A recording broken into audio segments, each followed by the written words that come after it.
Hello everyone, my name is Neha Tandon and today I'm going to continue with our topic of RBI's monetary policy. The subject was Indian banking system.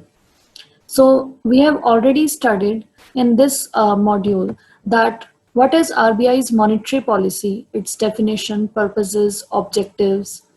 Further, we studied what are different type of instruments on which monetary policy by way of which it works. So first were quantitative, in which I told you that it is more about numbers. Further, we talked about qualitative instruments, in which we mostly talk about selective control. So now let's study what are selective or quantitative credit control measures of RBI. Under the selective or qualitative credit control methods, the RBI encourages flow of credit only to certain types of industries and discourages the use of bank credit for certain other purposes. So as the name suggests, this is selective. So we are not applying this everywhere. Under this method, extension of credit to essential purposes is encouraged and to non-essential purposes is discouraged. Hence, these methods not only prevent the flow of credit into undesirable channels, but also direct the flow of credit to useful channels. So further, the Banking Regulation Act 1949 has given extensive power to the RBI to apply selective credit control. The following we are going to study about the methods which are adopted for credit control by RBI selectively. So among these qualitative methods, first one would be directiveness from the RBI. So since 1956, the RBI has issued many directions to the banks. Of them, few can be summarized like the RBI issued first directive on 17th May 1956 with a view to restrict advances against paddy and rice. Later, it was extended to all food grains, pulses, oilseed, vegetables, sugar, etc. So the RBI fixed higher minimum lending rates for loan given subject to selective credit controls. So the percentage of interest varies from one to another loan.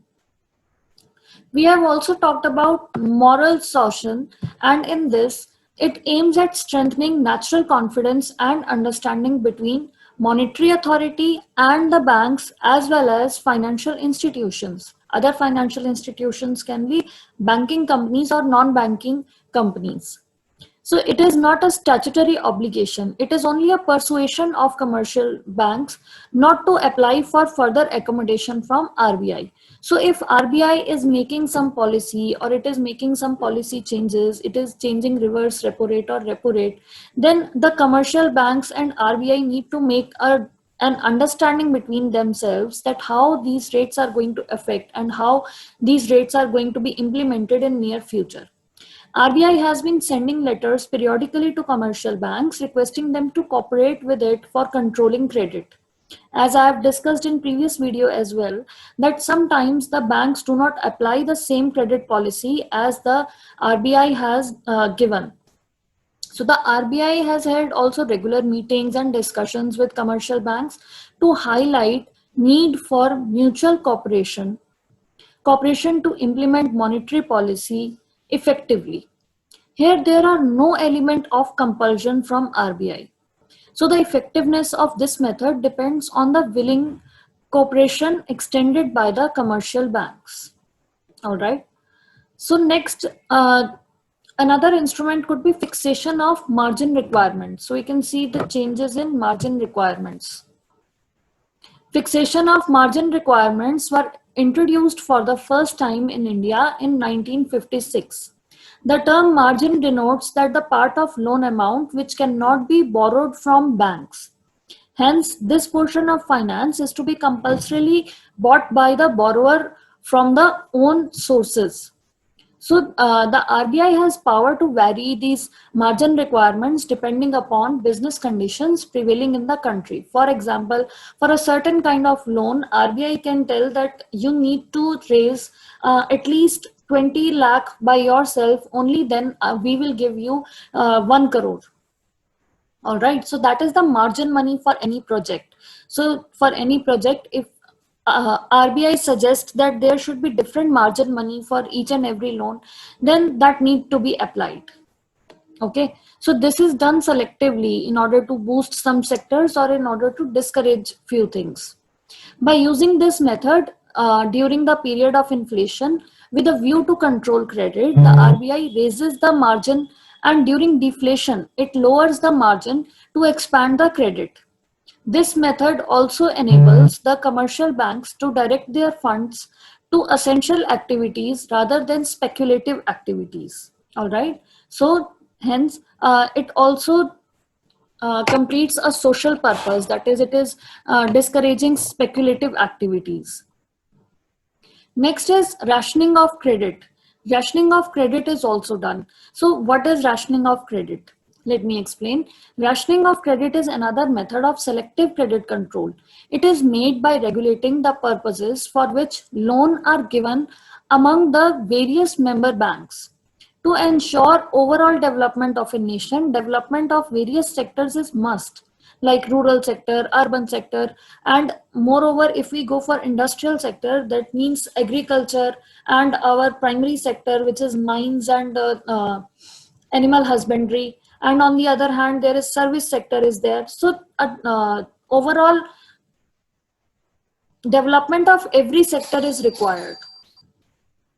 Finance is to be distributed to various sectors as per these requirements. Priority sector should be given preference in lending loans. For other, minimum attention only will be given in this respect. It paves way for optimum utilization of money. So priority sector normally composed of our agriculture, artisans, and those people in who are engaged in work which is not getting credit easily. All right. So from unorganized sector, these kind of people get molested, and that is why our government or RBI encourages banks to give credit to these sectors. Next is credit authorization scheme. The RBI introduced credit authorization scheme in 1965 as one of the types of credit control instrument.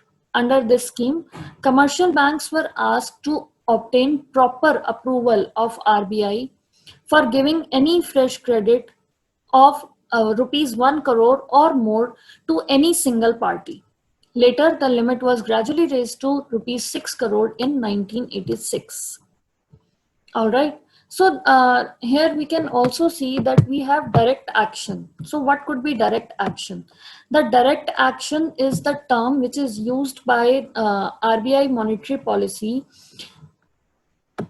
for banks which need direct control of RBI. All right. So this action is taken against such banks which are not fulfilling certain criteria. Okay. So what could be limitations of these credit control measures? Selective credit control has also got some limitations. The RBI adopted many selective credit control measures to channelize the funds to productive sectors and restrict the financing to unproductive and speculative activities. However, successful operation of these measures suffer from certain limitations, which we can discuss, like banks find it difficult to ensure that borrowers utilize the amount of money for the purpose for which they have borrowed actually. Non-banking financial institutions, NBFCs, are indigenous bankers. They also play a significant role in financing trade and industry in India.